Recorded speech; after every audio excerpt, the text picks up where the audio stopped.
Hey, y'all, give me just a couple minutes and I will be ready to go.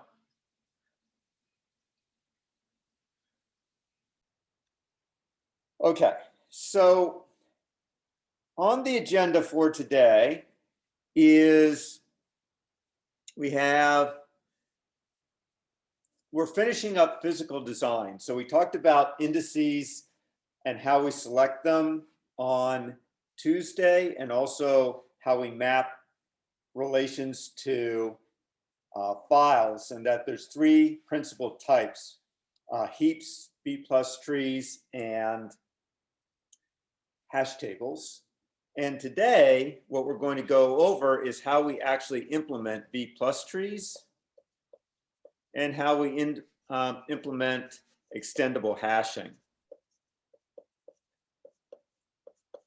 And there's a couple things I also wanted to say about homework 3.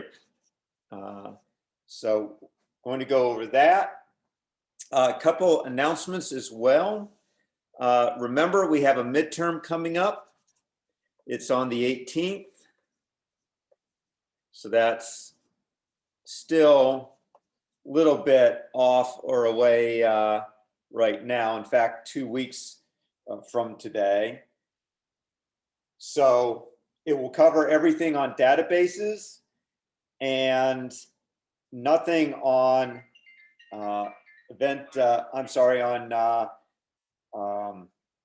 scripting languages, which will be starting in a week and a half, but it will cover everything through NoSQL and MongoDB.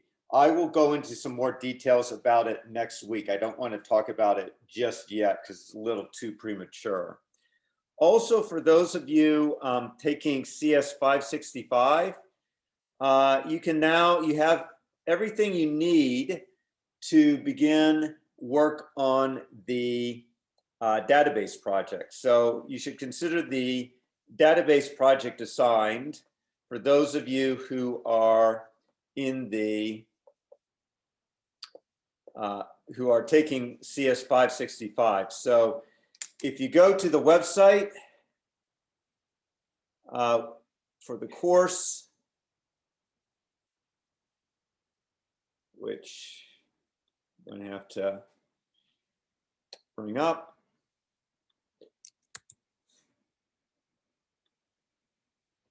If you go to lecture notes, well, actually, you don't need to go to lecture notes. Just go to graduate student project, click, and it gives you a description of the project, what you need to submit, assumptions you should make, et cetera, et cetera. And it also gives the due date, which is March 31st, so plenty of time to still do it at 6 a.m. And then most likely you won't have to demo it for the TA. It says maybe demoed until April 15th during TA office hours, but what we've found is typically it doesn't need to be demoed as long as you have followed the instructions. So, but the TA reserves the right to ask you to demo the project for them. So questions about that?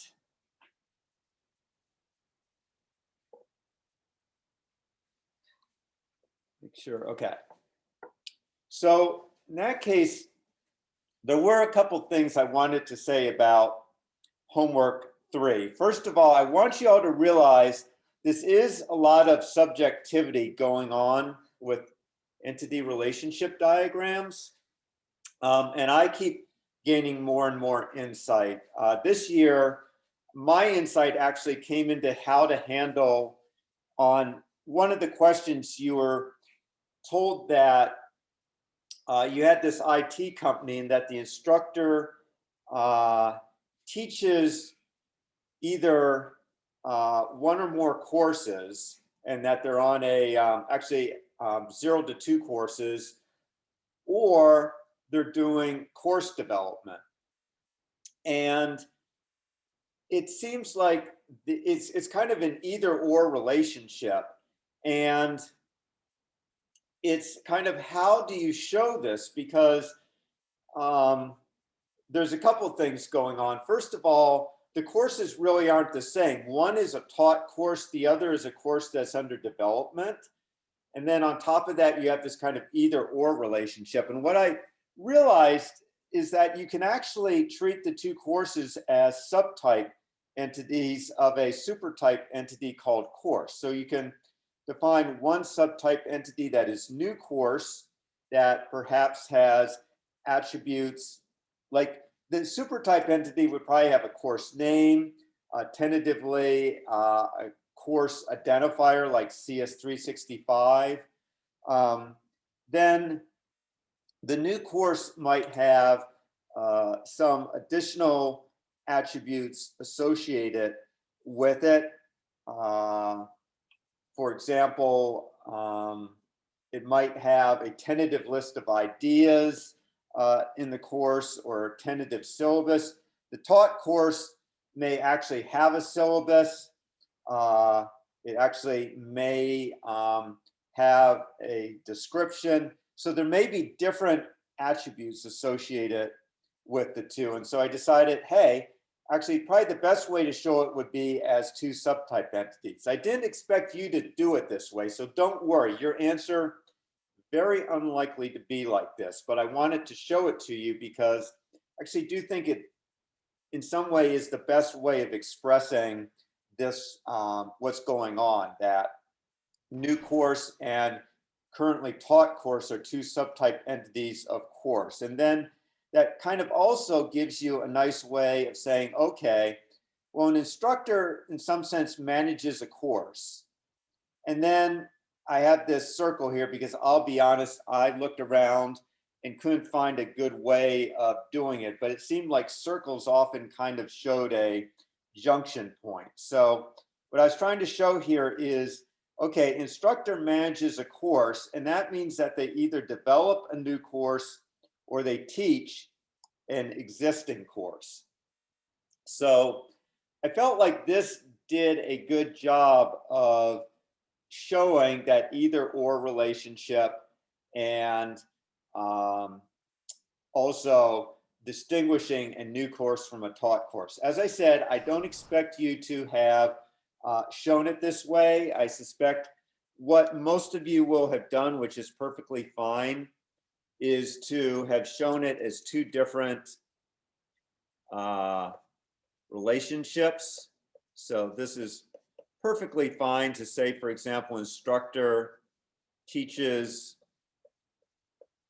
say, an existing course,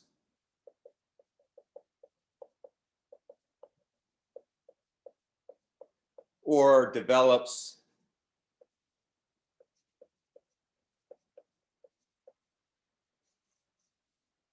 a new course. One might even have combined the two. Probably not as happy about that because they really are two different things, but you might have had teaches or develops. So if we did that second way, we shouldn't have had points off? Well, I think what I tell the TAs to maybe take one or 2 points off. I don't think that's the best way. It doesn't really get at the fact that there should be a distinction between an existing course and a new course. I do think that the two have different attributes. So as I said, I probably had the TA take off 1 point for it, not a big deduction, but I do think it's slightly inferior to the top of one. So yeah, not a huge. I think I got 4 points off. Let me know, okay? But yeah, I sent you an email. We can discuss it later. I just thought I'd. Yeah, I don't think 4 points. Yeah, I think 4 points is a bit harsh. Okay, so send me some email and we'll hash that out. Okay, thank you. Welcome. Okay, the other thing about this problem was the teaching team, and hopefully all of you got it right simply because the quiz had the same problem. And if you missed it on the quiz, you had plenty of time to correct it for the homework assignment because you saw the solution. So I viewed a teaching team as a relationship between an instructor and a existing course. I did not view it as an entity. So you should have points taken off if you said that an instructor was part of, say, a teaching team, which in turn taught the course. You're obscuring the fact that it's really an instructor that is teaching a course, and it's the teaching team that's just giving the multiplicity of it, that the course is being taught by some number of instructors. So really all the teaching team was doing was giving you a multiplicity, which I forget what that multiplicity was. It was, I think, said 2 to 30 instructors could be on that teaching team. So I think it said a minimum of 2, maximum of 30 or something like that. So at any rate, it was really just giving a multiplicity for how many instructors could be teaching the course. And so this is what I wanted. This is not what I wanted, but I understand when you're first starting out, it's very tempting to make the teaching team an entity. It sure feels like an entity. I mean, you can say, look, it has some number of instructors in it, but it's just one of those things you get, as you get more of a feel for it, you realize what teaching team was doing was really just giving you a multiplicity for the instructor teaches course relationship. The other thing is on the solution for the video problem. Over the years, I've actually waffled back and forth about how to show the relationship that a branch owns a copy of a video and also the rents one, because the issue is that you can think that a branch owns a copy of a video, and the same thing, a member, you could say, rents a copy of a video from a branch. Actually, that's not true. Rents a copy of a video. So there's a three-way relationship. And I don't have a problem with that. So if you had something like if you said video, and you said it like this, rents, you have a member rents a copy of a video, I'm okay with that. And the same thing, if you say that a branch in some sense owns, and you use a tertiary relationship, a copy of a video, I get that. I think that's fine. I think the issue that I've had over the years, I finally resolved it this year, is the relationship between video copy and video is a weak entity, strong entity relationship. It's the same issue I was running into with the hotel and a room, where the room is the weak entity and the hotel is the strong entity. So the issue is that the weak entity contains all the information you need to know about the relationship. So the video copy contains a foreign key to the video. So in some sense, you can find out if you have just member rents video copy, you can find out information about that video by following the foreign key that the video copy has to the video. So that is why I decided this year that I would simply have a binary relationship between member and video copy, and a binary relationship between branch and owns and video copy, that I would just include the weak entity in the relationship and not the strong entity, because the weak entity has a foreign key pointer to the strong entity. So I decided to do it this way, and I think going forward, that is how I will do it, is if I have a weak entity, strong entity relationship, I probably won't use the strong entity in relationships. I'll have a relationship between the weak entity and the strong entity, and then, so I'll represent it like I did it here, where there's a relationship between the strong entity and the weak entity, and then the weak entity is what participates in the different relationships. Again, I just wanted to explain my reasoning for it. I understand if you selected the tertiary, I told the TA to accept that. So if you got some points taken off, let me know. I'll have a look. I have a quick question. Yes. So I might have messed up here and misread something, but I remember reading that it was a data kind of talking about what the video, like the catalog number information, and there was data for like the individual video copy. Then like towards the end of the paragraph, it talks about how on each video rented, there's a whole separate set of information, like the rental number, full name of the member, and stuff like that, which I thought was a third entity. That has its Right, that was a relationship. Okay, I so see. the video, that was the has rented relationship. So let's just take a quick gander at that if I can. Let's see if I can bring that up quickly. The purpose of the rental number in that relation then. Second.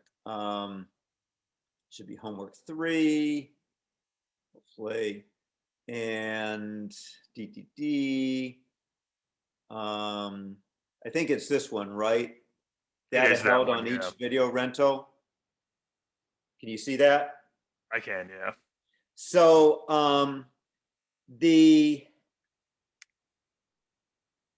what you're getting is, okay, so you have a member is free to rent videos. First of all, remember I said that anytime you had two entities in a sentence with a verb, that most likely was a relationship. So yeah, I have a member rents a rented video, which I thought was a bit weird, but okay, so okay, I'm just saying, so that's what I'm saying. This should tell you that rent is a relationship, so that then when you get this, it means that what you're getting is attributes for that rental relationship. Okay, I see. Again, relationships are allowed to have attributes associated with them. So in general, this is just a general thing, but things like contracts, which rentals are. So rental agreements are contracts, leases are contracts, reservations aren't contracts, but they're kind of in that category. Those things all tend to be relationships among entities. So that's just one of, I guess, one of the things that's key to becoming an expert in many areas is recognizing patterns. So this is a good pattern to remember, which is that agreements of some type tend to be relationships. So a rental is really an agreement or contract. So it tends to be a relationship. Okay. We can talk more about it later. I can take another quick question, but I've kind of got a full plate for today. So I actually would like to be able to move on. I actually have a quick one. Would you say that the video copy number being unique throughout the entire company for a particular cassette, if we're thinking VHS, that is a valid assumption? Yes. The video copy number? Absolutely. Okay, because to me that says that you can there's really no need for two different entities Like there is a video copy number identifies one video.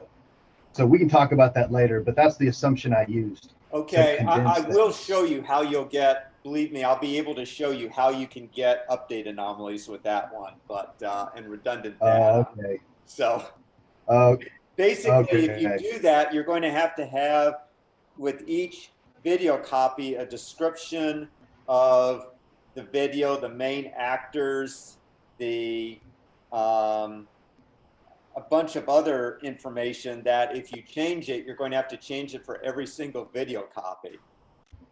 But weren't I did recognize that, but I didn't think it mattered because we weren't doing normalization. So isn't that supposed to I know you're eliminate? not doing normalization. It's still, though, a weak entity. So in entity relationship diagrams, it's still important to recognize these weak entity, strong entity relationships. We can hash it out more later. But Okay. Thank you. Yeah, it's supposed to be quick. Okay. So yes, we got a full plate today with the B+ trees and the extendable hashing. So let me get into that. So both B trees and extendable hashing give us a way to quickly search a search space without doing a linear or even a binary search. So the book did talk about what it called one-level indices, meaning that you just have one level for the index.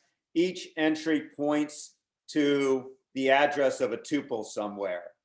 And if it's sorted, then you can do a binary search on it in order to locate something. So if this is a one-level index on salary, you can do a binary search to find salary.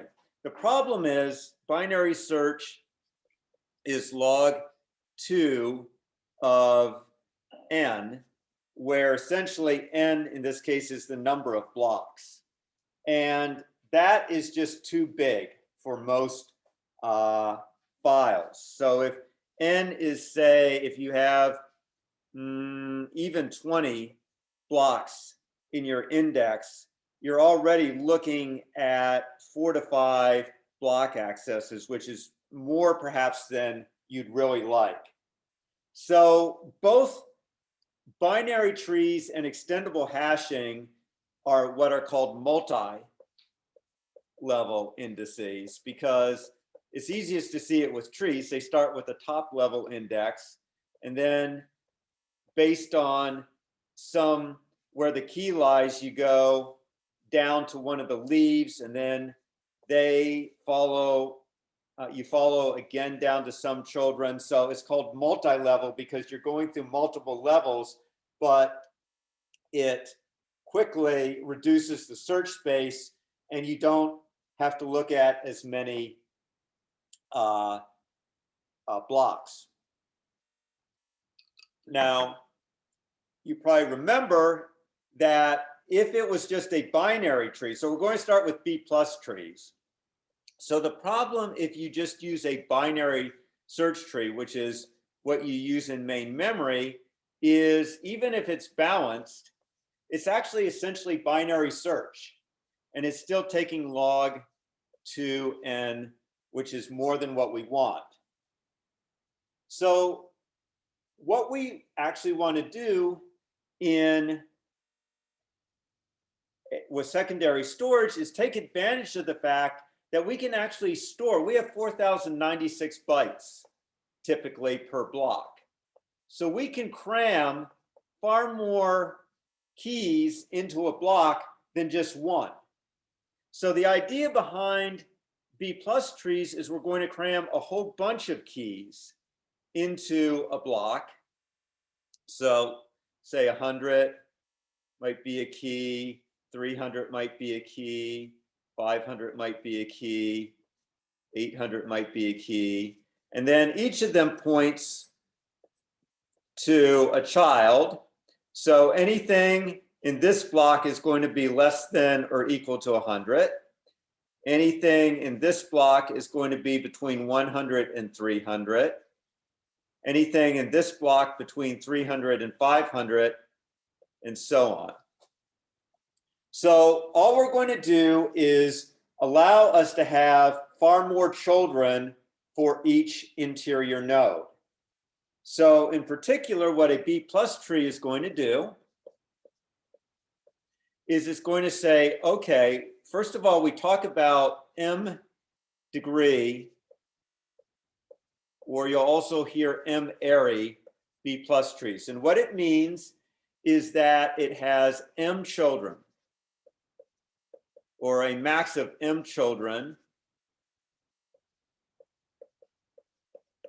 per node, per interior node.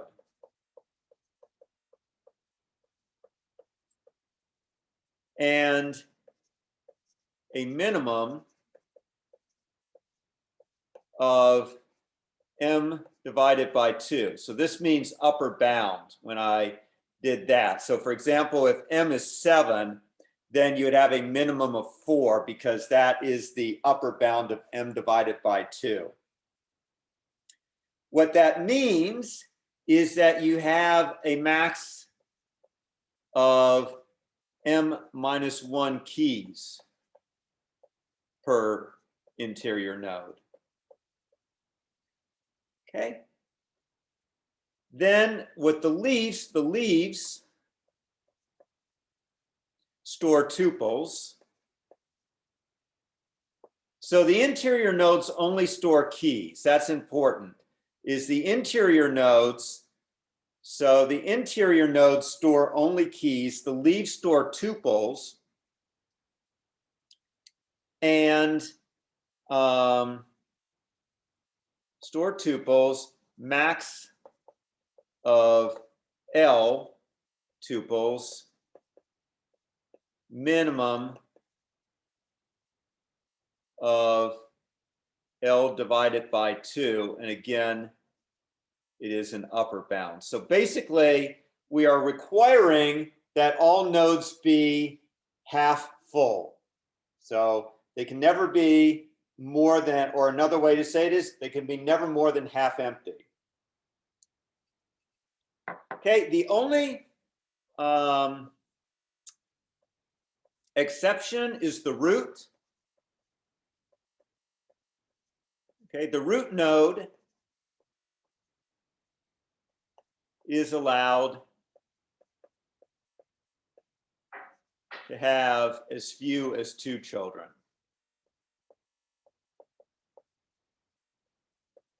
Which should make sense that the root, you can't always guarantee that it's going to have its full complement of children. So those are the requirements with the B tree. All interior nodes except the root at least half full, the leaves at least half full, the leaves store tuples, the interior nodes store keys,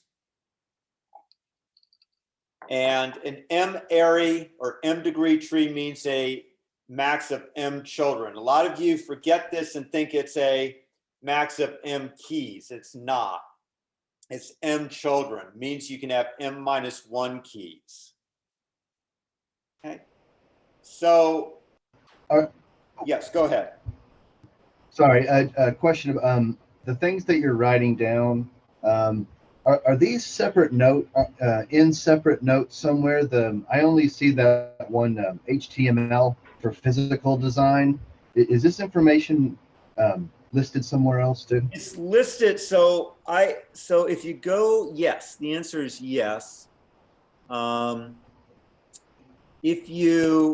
There's this, it's listed in the B+ tree handout on Canvas, and if you go to, and it's there. So I'm summarizing what's in that handout. I'm giving you the bullet points. Okay, sorry about that. It's right there. No worries. Yeah, so I'm giving you the bullet points for it right now. Okay, so what these conditions mean is that in the worst case, in the absolute worst case, each node is only half full, which means it has m divided by 2 children. But that still means that you will get log m divided by 2 of n if n is the number of tuples. You will still get essentially log m divided by 2n block accesses, which is a lot better than log 2. And it's really 1 plus because this is the access to the leaf.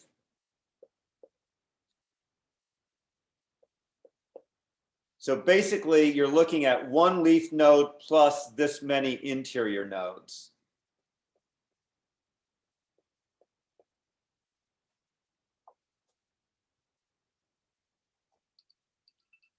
And in fact, if I'm not mistaken, I think that even n is, I think it's actually n divided by L divided by 2, because in fact, what counts is the number of blocks. And so for example, if you have 1,000,000 records or 1,000,000 tuples, and let's say each of them is 100 bytes, and your block size is 4,096 bytes.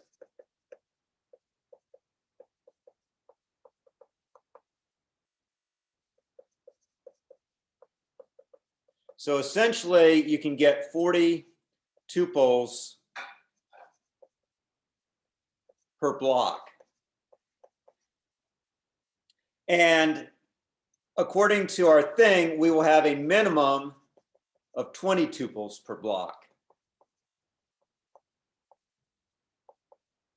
So in fact, what we really have is 1,000,000 tuples divided by a minimum of L was 40. That's L here, divided by 2 tuples per block, gives us 5,000. Is that right? 5,000, or is it 50,000? 50,000 blocks. Or in other words, 50,000 leaves. So in fact, at the very lowest level, we're looking at 50,000 children because each leaf is a child. So really, what we're looking at here is n divided by L divided by 2 block accesses, because n divided by L divided by 2, that is the number of leaves.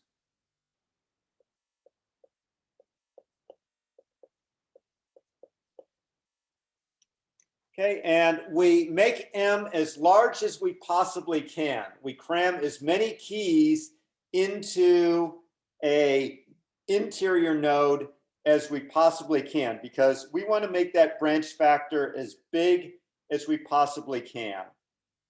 The reason is we are more than happy to do a binary search or even a linear search through a block in memory.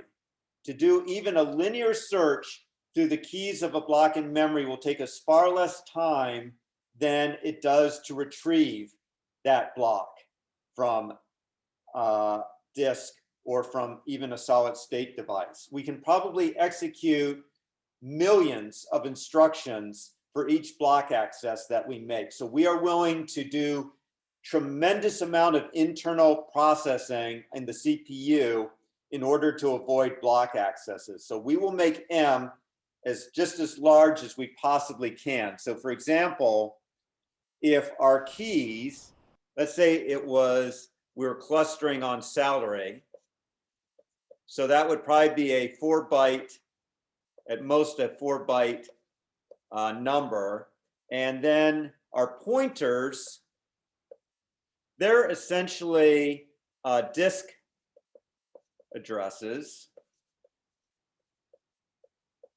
And it's a little hard to know what those disk addresses will encompass. They might encompass something like a disk number, perhaps a sector number, and then a block number on that disk. You can probably get it all into 32 bytes, or into 4 bytes rather. There's a good chance you can get it into 4 bytes. So there's a good chance that each one takes up 8 bytes. Remember, there are m-1 keys and m children. So the pointers are 4 bytes. And in this case, so is each key. And our block size is 4096. So we want to maximize, essentially, we want to do 4 times m-1 plus 4 times m equals 4096. So we get 8m minus 4 equals 4096. 8m equals 4100. And doing our division, that's going to come out to what? 5. Remainder of 110 is roughly 51. 510, roughly 510. I think 513 or 514 might be the right answer. Something like that. So at any rate, we'd be able to squeeze 513 children per block. So we're going for the maximum possible.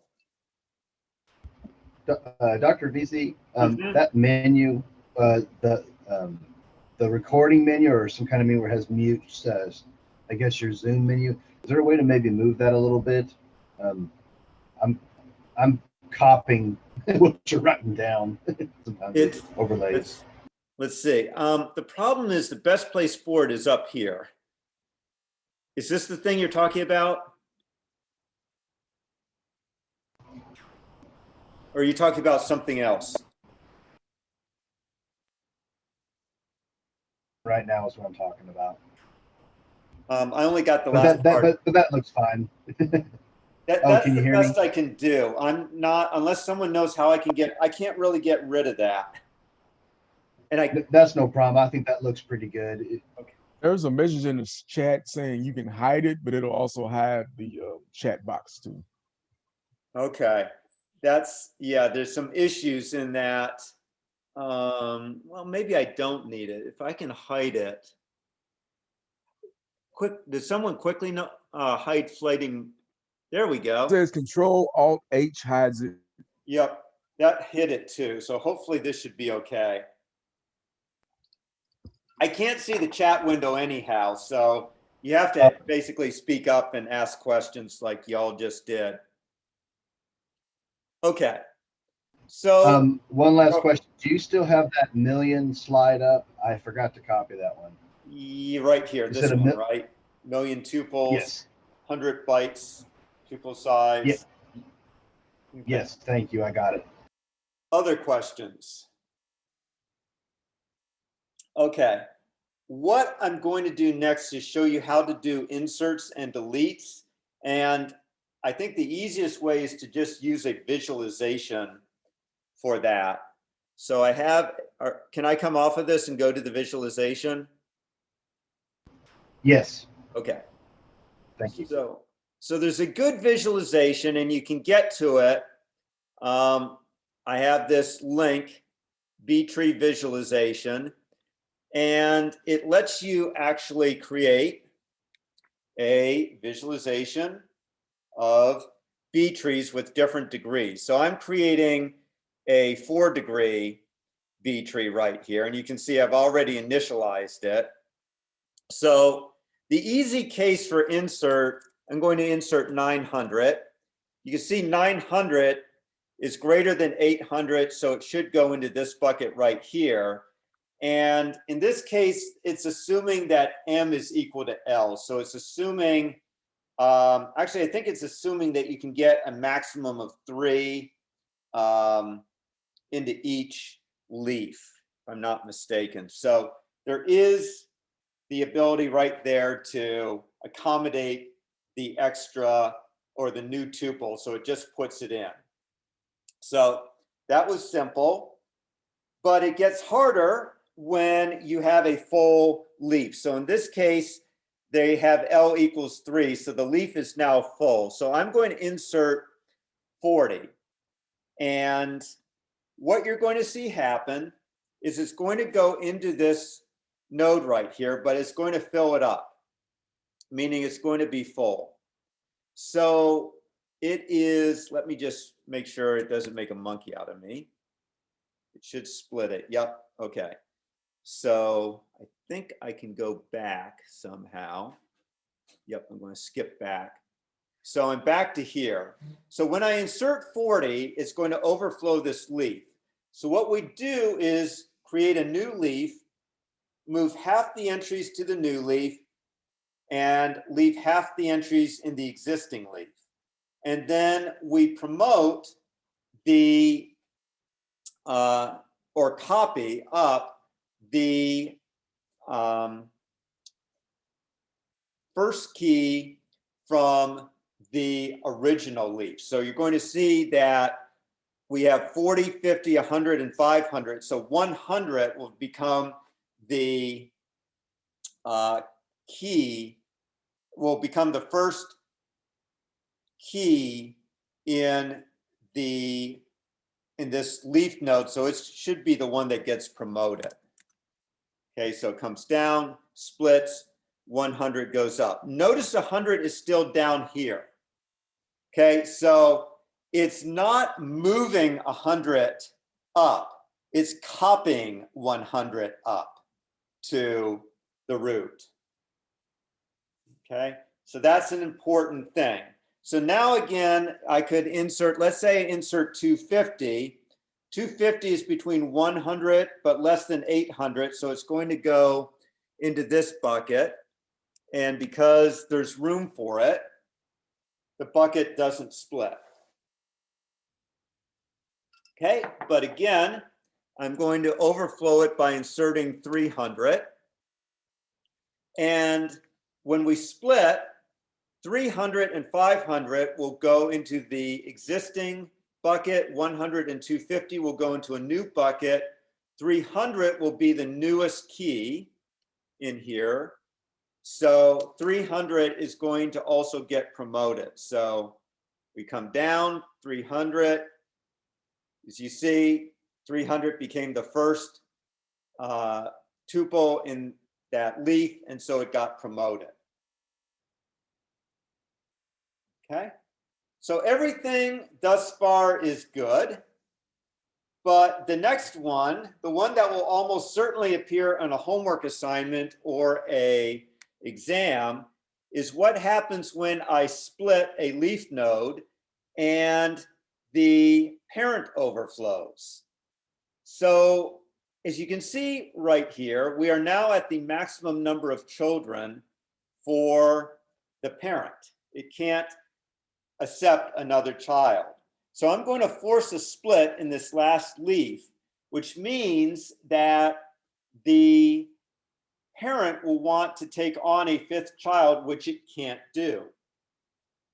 So we do exactly the same thing now with the parent that we do with the leaf node, which is we split it, moving half the children to a new interior node and leaving half the children in the old interior node. And in this case, when we do the split, it's going to create a new root as well. So I'm going to add 1100. So what's going to happen is 1000, when I add 1100, 1000 will become the lead tuple in that block. It will get promoted up to here. And unfortunately, my issue right now is I don't have those controls that I kind of need. Let's see if I can figure out how to get them back. This is what I was a little bit worried about, is that when I hit those controls, I would have no way of getting them back. Does anyone know how you get the controls back? Maybe Uh, use that key again, the control what- H. What was it? Control what? Control Command H maybe? Nope. I'm looking. You're on a Mac. Yeah, that would be Command in it. I don't remember. Crap, where is it? The command was Control Alt H. Yeah, there you go. Control So H. Command Thank you. or Control Alt. Nope, that's not getting my Watch it. controls back. watch it not work. Yeah. Yeah. Let's see. Any It's probably Command Alt a different letter. probably is. You're right. Command Okay. Option Shift. Pardon? Option key. Settings. There, it got me something. Check for What if you got a window up in the top toolbar on the very top of your screen? On the left? I have Firefox. If you go back to select the Zoom program. Okay, so go back and select Zoom over here. Ah, Yeah, and then one of those, I can't see it because it blacks it out on your screen share, but I believe it should either be meeting or window that's going to give you the hide and show options. If it's not, yeah, scroll over to window. I think it's there. Zoom focus switch.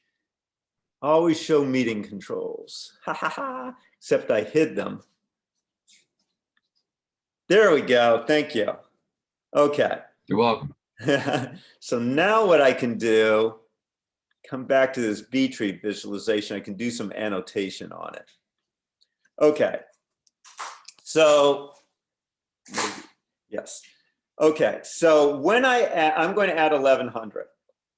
That's going to cause this node to split.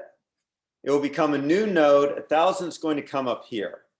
But the problem is I now have too many children here. So again, I have to do a split. And I forget, one of the either 300 or 800 is going to go up. And I forget which one is going to go up. What I can tell you is that unlike here where you copy the interior node contains a copy of the value in the leaf. In this case, whichever one gets promoted, I'm going to say 300 gets promoted and just choose. When that happens, 300 will disappear. And in one of the two nodes, so we'll just have, we would end up in that case with 800 and 101, 100 in the other. So it would point to these two, and the 800 would point to these three. And then 300 would be up here like this. So one of the two middle keys is going to get promoted up, become the new root. Okay, and we're going to move half the children to one to the new node. So that will be here. There will be 2 children in the left one. There will be 3 children in the right one. So let's see how that goes. So we're going to insert 1100.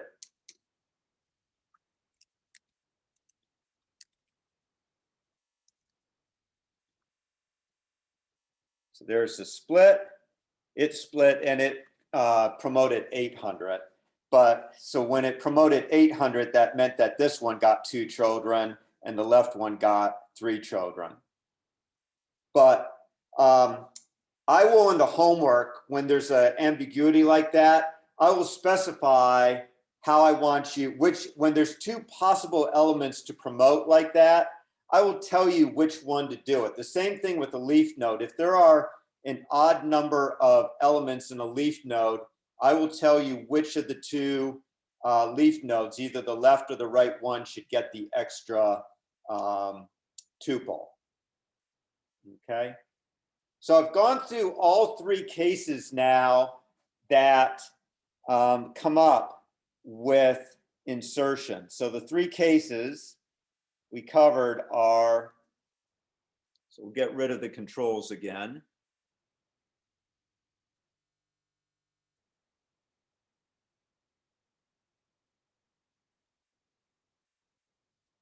Yeah, this one's still up there. Can't do anything about it. Okay, so for insert, we covered the first case is a leaf can accommodate a new tuple. That's the easy case and the one that you'll never see on a homework assignment or exam. The leaf splits and a new child is added to the parent.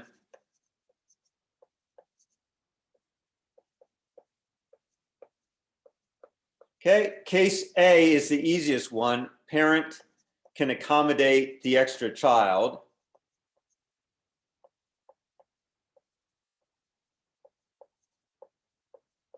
And the tougher case is where the parent can't and you have to split the parent. Okay, so the other case is the parent splits. And middle key is promoted to its parent.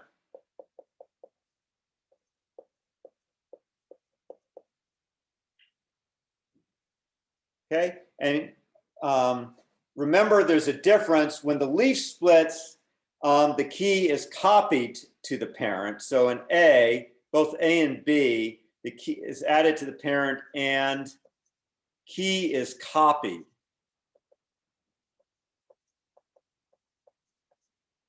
To parent, whereas in the case B where the parent split, the key is promoted, meaning that it leaves that level and goes to the next level.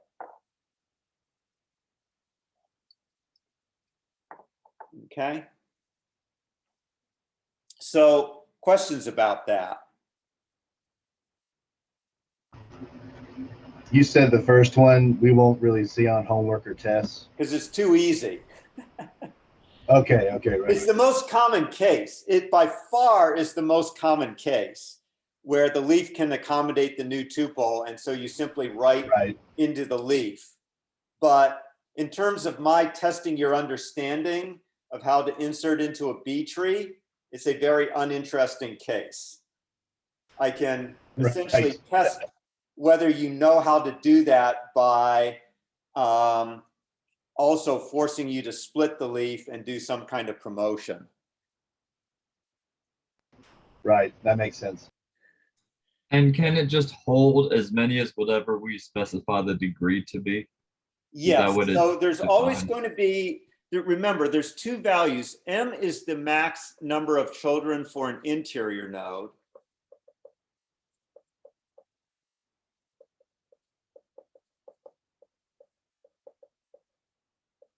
And L is the max tuples in a leaf.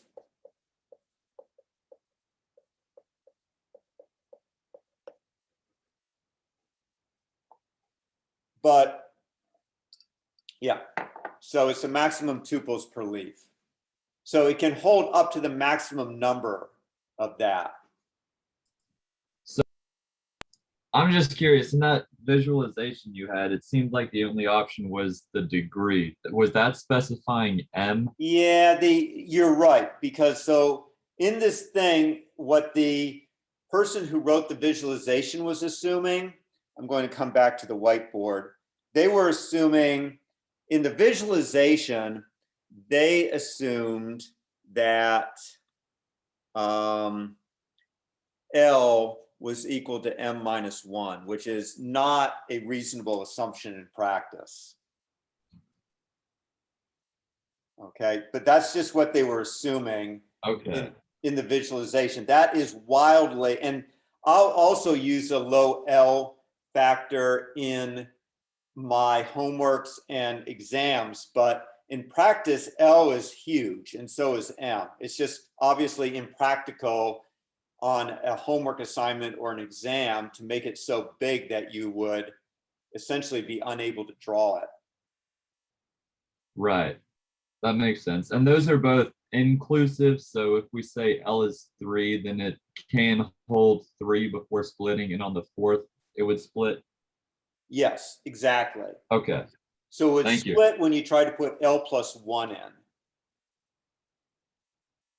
That's the same as what you just said. For example, if it can hold a maximum of 3, it's on the 4th one is when it splits. Got it. Thank you. You're welcome. Other questions?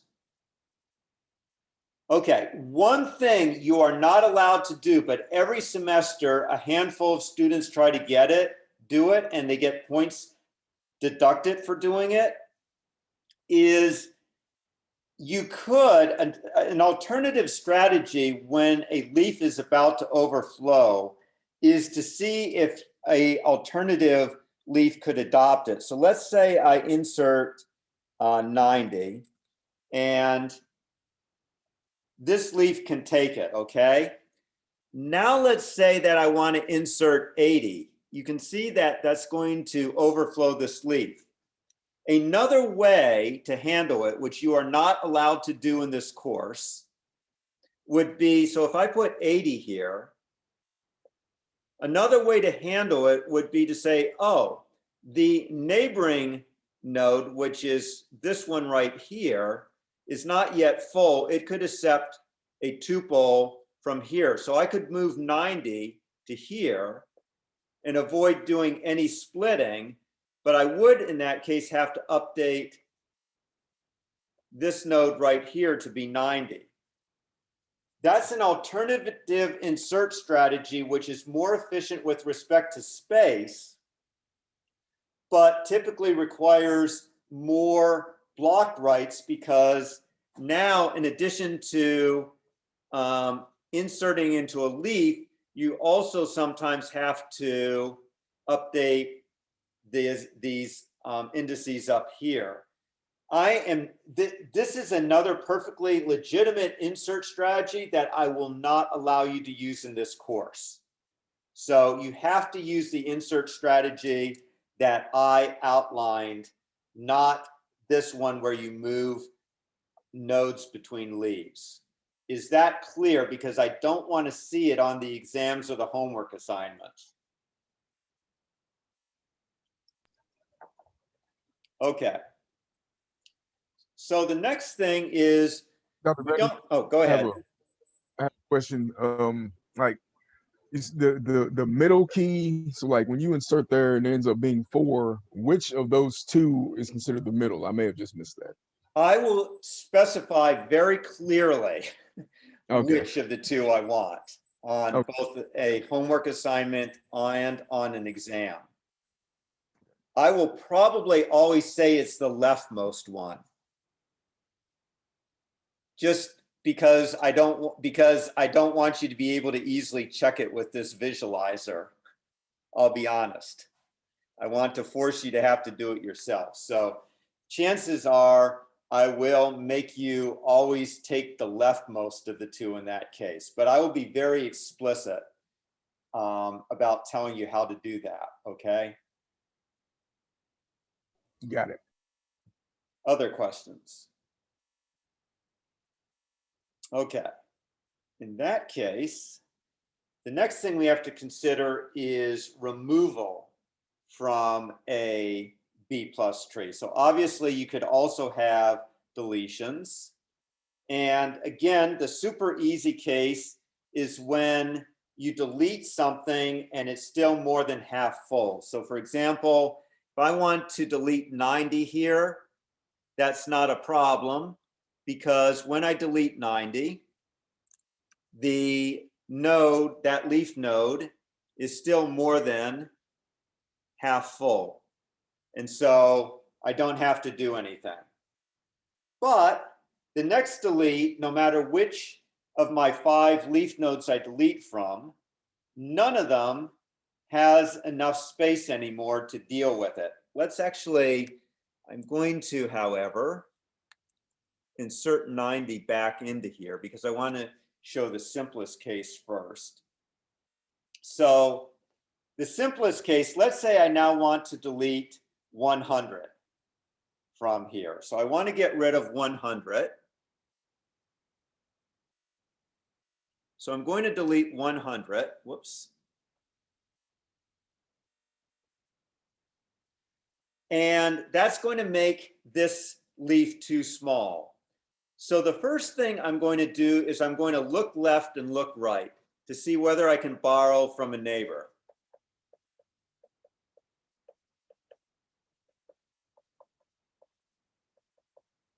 Actually, borrow is, I'm not really borrowing, I'm taking. To try to take would probably be a better word.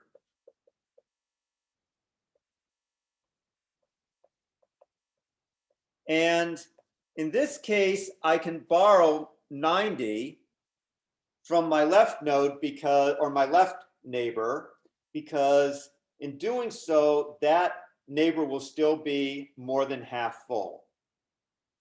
I cannot borrow anything from my right neighbor because it is already at the minimum number.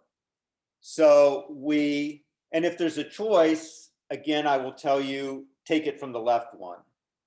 So here we would move 90 over to here.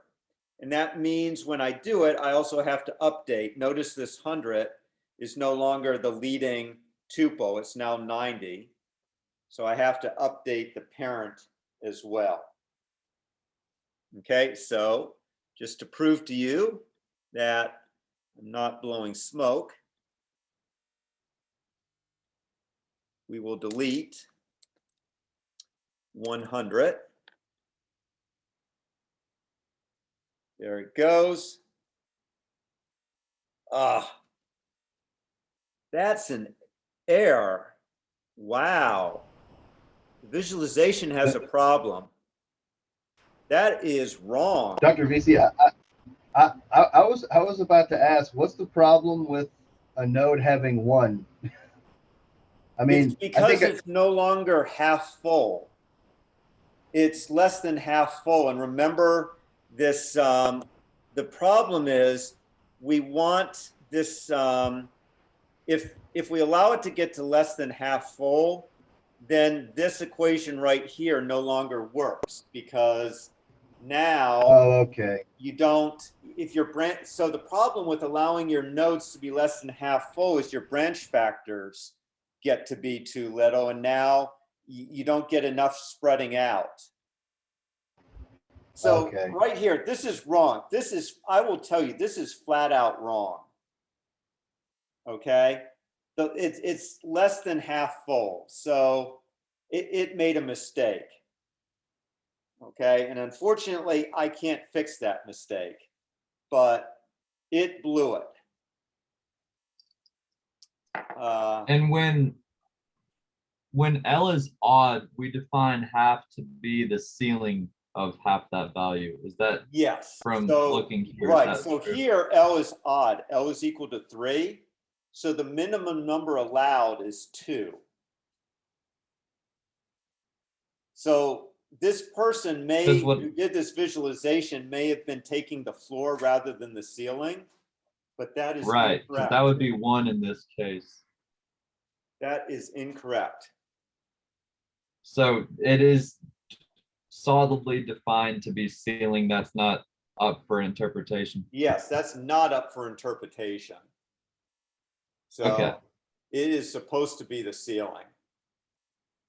That so at any rate, unfortunately, it didn't do it correctly. Hopefully, you got it from what I did it beforehand.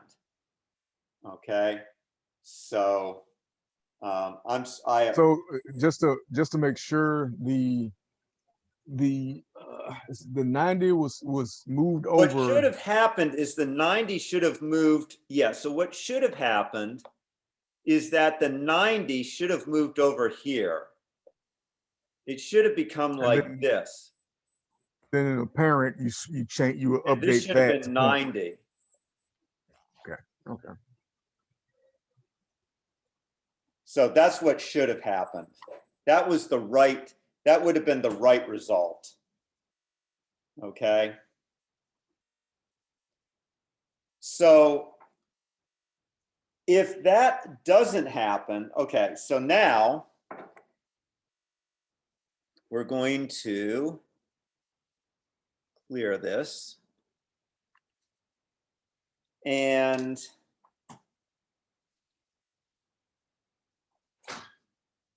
the next thing I'm going to do is I'm going to delete 300, and this better at this point works. So before I say anything, I'm going to delete 300.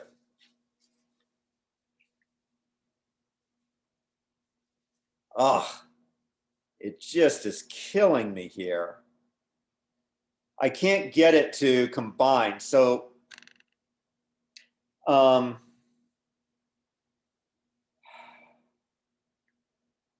what I'm going to do is clear this thing. I'm going to push it up to a max degree of 5, and that should get me what I need. So I'm going to quickly create something with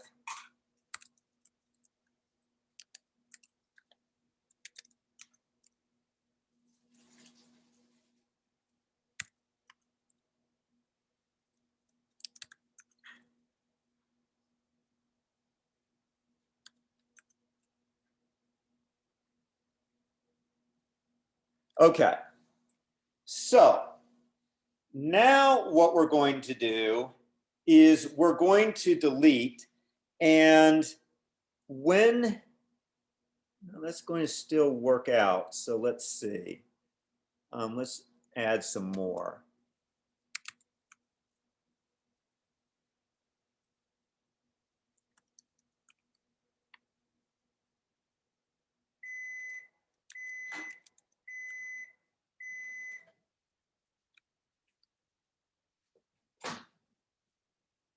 Okay, now we're going to take 600 out, and that should work. I'm sure that in this case, it's going to borrow either 400 or 800. So we're going to take 600 out.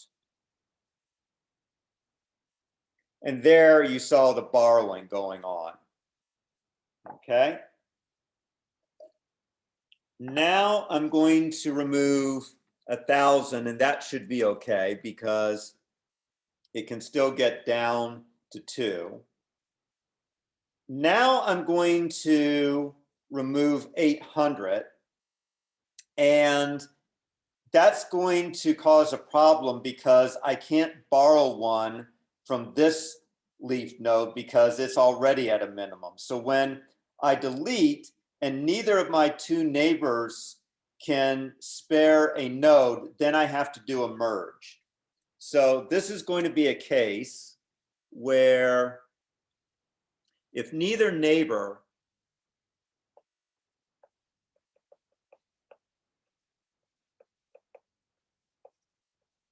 can spare a node or spare a tuple, then I combine 2 leaf nodes. So for example, if I delete 1100, there's no right child, and the left child is already at a minimum. So all I can do is combine the 2 nodes. So in this case, I'll move 800 into this node.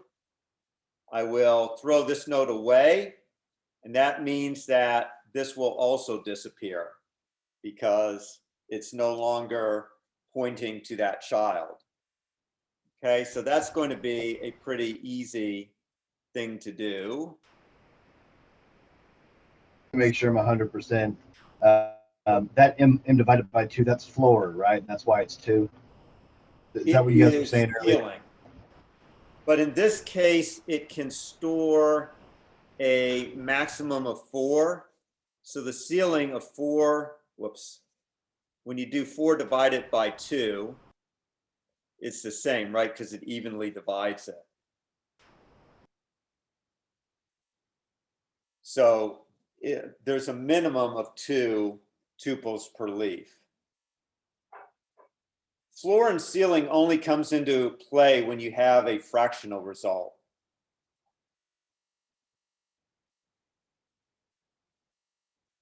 Does that make sense?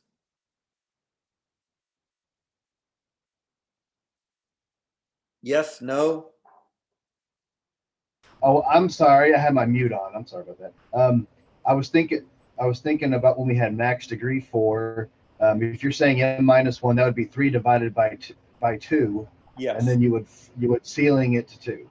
yes, exactly. Okay. Making Yep. sure. All right. Thank you. You got it. Okay, so now, just to prove it to you, I am going to delete 1100. And you see that 800 got combined in there and we took one away. Okay, so we have one more case, which I don't have enough things here, so let me insert a bunch more stuff. So do I have 500 yet? Nope. And let's insert 1,000 and 50 and 20. Okay, and 225, 150. Okay, so we got a split. And let's do a few more. Let's do 1,200. And 1,500.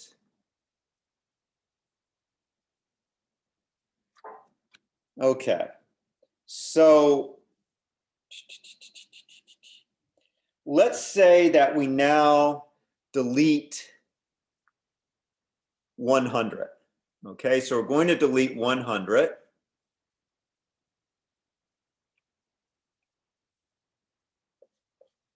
So it can't, unfortunately, you can borrow 200. So it's going to borrow 200. So let's let it borrow 200. Instead of deleting 100, let's not do that. Let's delete 50. So now, when I delete 50, I have no left neighbor, and I don't have, my right neighbor doesn't have, is already on a minimum. So in this case, I'm going to have to combine these two nodes.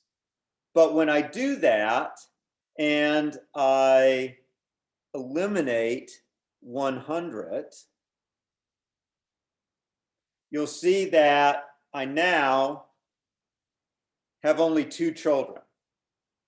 Okay, but this is a 5. It's supposed to have m is equal to 5, which means a minimum, each parent or each interior node must have greater than or equal 3 children.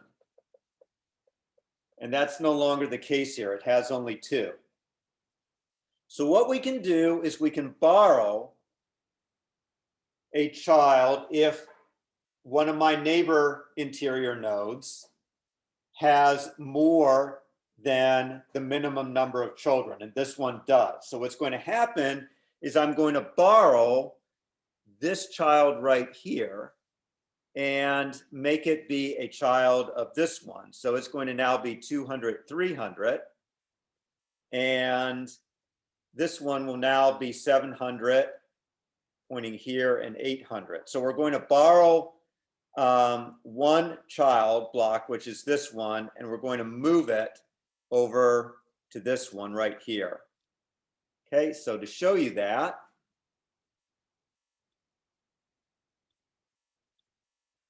we will delete 50.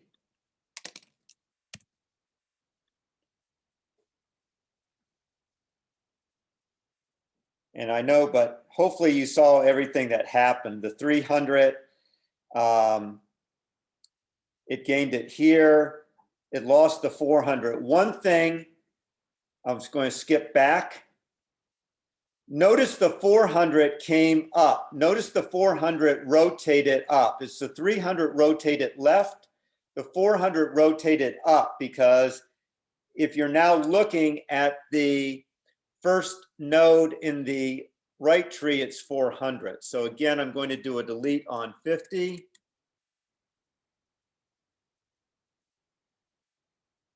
$400 came over. Notice that 400 is now the smallest value in this right tree. So anything less than 400 is in the left tree. Anything greater than 400 is in the right tree. Okay, I know I'm a minute over. I have to do one more case. We'll get to extendable hashing next Tuesday, but let me handle the one remaining case, which is where a parent can't borrow a node. So I'm going to delete 1,000, which is not going to have any effect because it can accommodate that delete. But now I'm going to take away 1,200.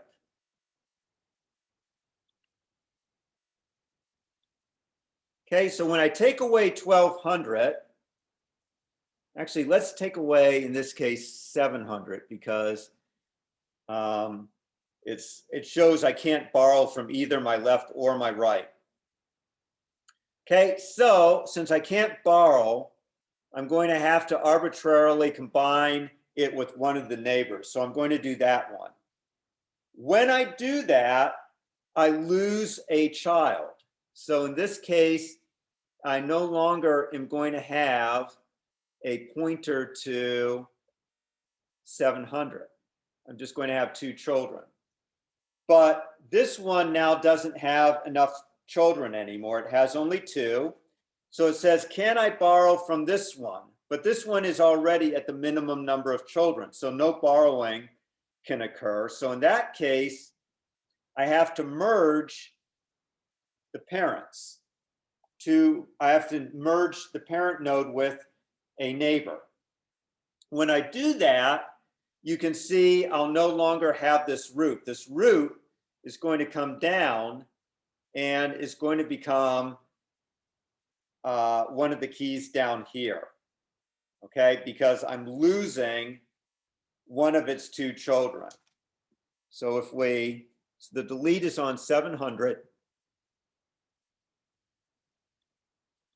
So I'm going to delete 700.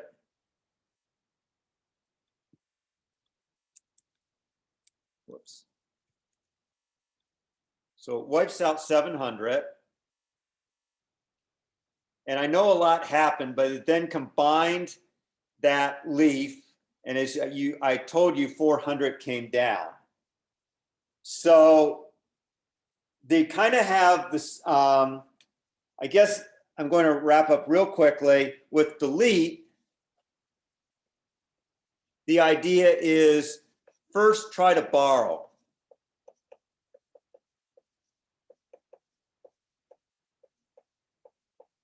A key or a tuple slash child, depending on whether you're at the leaf or a parent, from a neighbor. If that doesn't work, okay, so if that doesn't work, then if one fails, then merge with a neighbor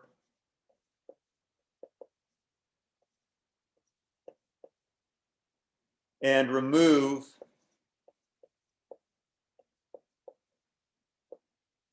a key from the parent.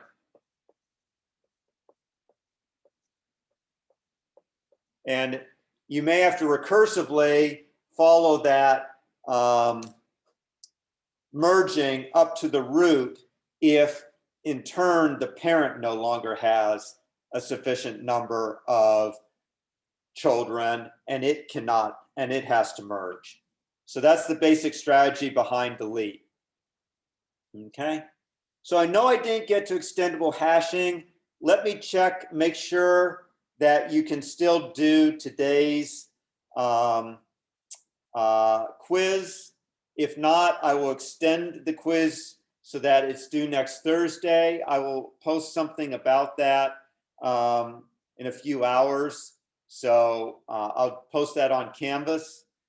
So on Tuesday, we'll finish with extendable hashing, and then we will get into NoSQL. And for a week, we will be talking about NoSQL databases.